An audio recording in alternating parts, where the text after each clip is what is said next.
J'ai fait une donation à mes enfants il y a moins de 15 ans. Est-ce que je peux recommencer?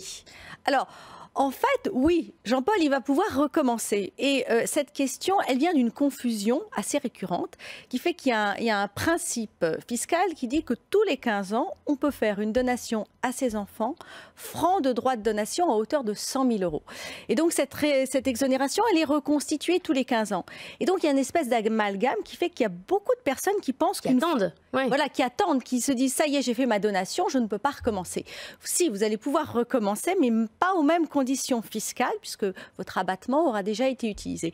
Mais il est important d'essayer de temps en temps de se dire, est-ce que c'est pas légitime que je refasse, si j'en ai les capacités financières, une deuxième donation à mes enfants sans attendre ce nouveau délai de prescription qui est de 15 ans. Donc en payant des droits de succession. En payant des droits de succession, mais qui souvent seront moins importants que si vous attendez le décès.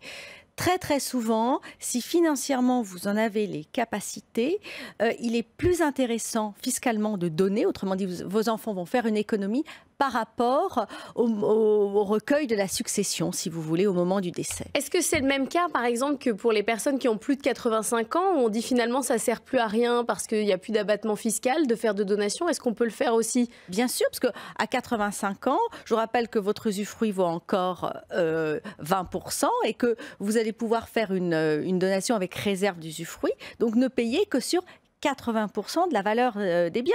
Et en plus de ça, les parents peuvent financer le coût de la donation. C'est-à-dire que les frais de donation, les frais de succession que vous allez payer, les donateurs peuvent les payer au nom et pour le compte de vos enfants. Donc ça fait des successions un peu en avance, quoi. Exactement, et donc moins cher. L'anticipation, outre le fait que c'est la paix des familles civilement, fiscalement, ça permet de payer moins de droits.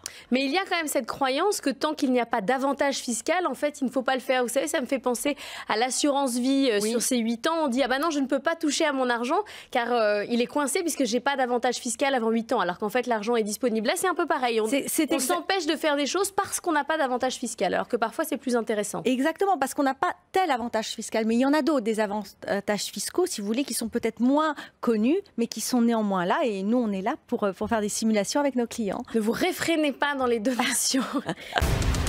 BFM Business, le club du droit, passez-moi le notaire.